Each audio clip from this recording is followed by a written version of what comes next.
নে। আসসালামু আলাইকুম রহমতুল্লাহ। সকলকে জানাচ্ছি নিউ সোনালী হাঁসের খামার অ্যান্ড হ্যাচারির পক্ষ থেকে আন্তরিক শুভেচ্ছা এবং অভিনন্দন। আশা করছি সকলে ভালো আছেন।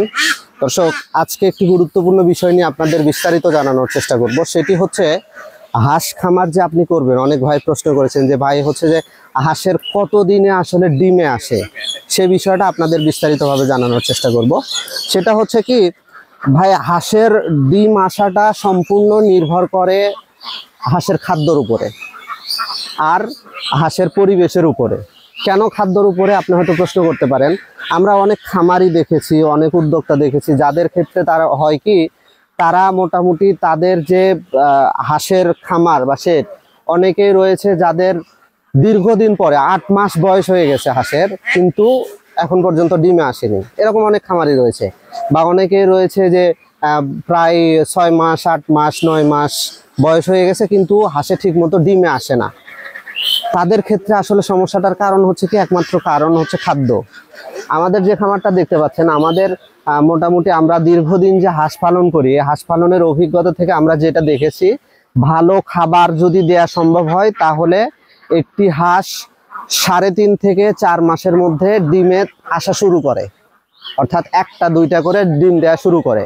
আর যদি ভালো খাবার দেওয়া হয় 4.5-5 মাসের মধ্যে পূর্ণাঙ্গ ডিমে আনা সম্ভব একটি হাঁসকে। আর যদি আপনি খাবারটা খারাপ দেন, অর্থাৎ আপনার হাঁসের যে সুষম খাদ্যের যে চাহিদা রয়েছে, অর্থাৎ খাদ্যের যে 6টা উপাদান, শর্করা, প্রোটিন, চর্বি, মিনারেল, খনিজ লবণ, ভিটামিন, এই সব কিছুর যদি চাহিদা পূরণ না করতে পারেন, তখন কিন্তু হাঁসের দেহের ভিতরের যে বৃদ্ধিটা সেটা হয় না, যার ফলে হাঁস পূর্ণাঙ্গ ডিমে আসে না।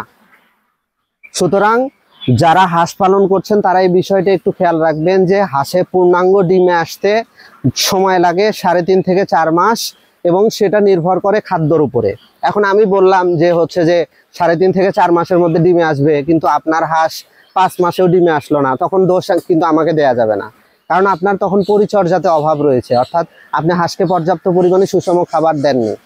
খাবারের রেশিওটা যদি ঠিক রাখতে পারেন, তাহলে আশা করা যায় 3.5 থেকে 4 মাসে আপনি ভালো প্রোডাকশন পেতে পারেন। এখানে আরেকটা বিষয় কিন্তু উল্লেখের বিষয়, সেটা হচ্ছে যে আপনি যে হাঁসের কোয়ালিটিটা নির্ভর করবে। অর্থাৎ আপনি যদি বিভিন্ন জাতের হাঁসের মিশ্রণ নেন, তাহলে কিন্তু এক এক হাঁসের এক এক রকমের তাদের শারীরিক গঠন, তারপরে হচ্ছে যে অন্যান্য জৈবিক চাহিদাগুলো কিন্তু আলাদা আলাদা থাকে, যার ফলে তখন কিন্তু আপনার এরকম তারতম্য হতে পারে। সুতরাং আপনি যদি ডিমের জন্য করতে চান, তাহলে কিন্তু খাকি ক্যাম্বেল হাঁসটা বেস্ট।